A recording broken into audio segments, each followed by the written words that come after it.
It's me, I'm back, and it's Wednesday morning's devotional. Hope you have a fantastic day. We've been looking at the life of Moses and different tests that he and the children of Israel had to go through, that God put them through to grow them and to not just necessarily fulfill their comfort, but obviously just to build character, because that's what a test does. God's not that concerned about our comfort, but he does want to develop character in us and a sense of spiritual toughness.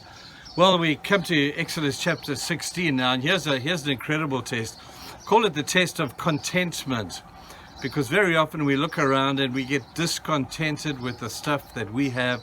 We look at the world around and we look at other people in other churches and other organizations, and we are tempted to feel, man, why hasn't God done this for us? Where's my blessing? Where's my superabundant provision? God does it for everybody else. Is there something wrong with me? Well, the answer might be yes, there is, or maybe there's not. Maybe God is trying to test you at the point of being content with what you have. Exodus chapter 16, the people were given food miraculously. They complained. We're grumbling, no, we were thirsty in chapter 15. Now in chapter 16, we're hungry. And God came to them, he heard their grumbling, and he must have just almost smiled, because he had a trick up his sleeve. He had something very special for them. And Moses said to the people, God's going to do something amazing for you. The people woke up the next day and there was this beautiful white stuff. It looked like snow in the midst of the desert. And the people looked at this and they said, well, what is this stuff? And Moses said, well, that's going to be your food. For the next period of time, God's going to provide this for you. And instead of them really getting content and being really grateful, they ate it. It tasted nice, and for a while it was fine. But after a while, they began to look at this and say, oh no, not that same old again. But the miracle in chapter 16 of God providing them manna, a type of bread.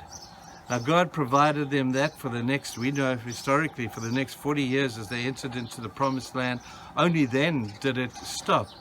But God provided for the people their daily bread. He gave the instruction that for 6 days you'll go out and you'll just take enough of the manna to eat for that day. And on the 6th day you can collect double, because the 7th day is the Sabbath. And we don't want you collecting food on the Sabbath, that's for rest.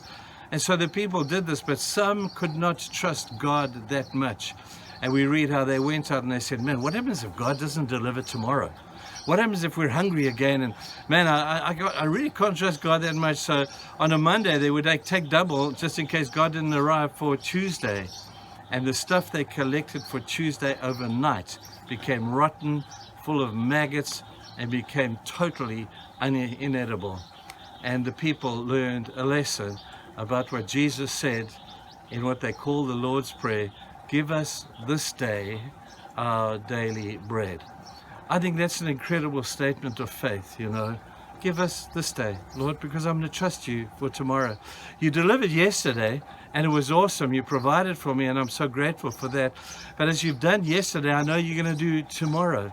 It's an incredible statement of faith. It means I don't have to stockpile stuff in order to keep tomorrow alive. I think in the realm of where we live, we need wisdom in how to handle our finance and all those good things. But if our essence of who we are is trust in ourselves, we've lost the plot completely.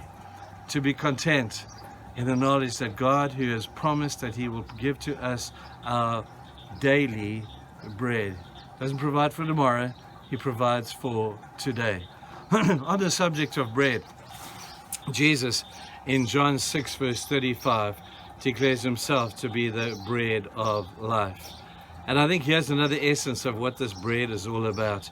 The bread of God satisfies. The bread of this life, the bread that the world offers us, oh, it may be nice for a while, but it doesn't really satisfy. The next day we're hungry for more, and then we're hungry for even more, and greed begins to set in. But Jesus said, I am the total package. I am the bread of life. I will feed your soul, I'll feed your spirit, I'll feed you in every single way, because I am the bread of life. In me, you find true satisfaction. That's why I guess at communion we say, take this bread, and we break the bread as Jesus did with his disciples in the upper room that night, because that's the picture of who Jesus is. He's the bread of life. He's the only one who truly satisfies. Now, I'm getting on in years now, and I've got to tell you, the older I get, the more I am convinced of the truth of this beautiful statement. There is none, people, that satisfies quite like Christ. I hope you find that to be the truth. Maybe today you're looking and trying to find satisfaction in a relationship. That's nice, but it's not going to satisfy you completely. Maybe in your possessions or your power or your popularity or something, I don't know. But I have to tell you today that there is none that satisfies quite like Christ. I hope you find that to be true. Now we can go save the world. Have a great day, you guys. Bye.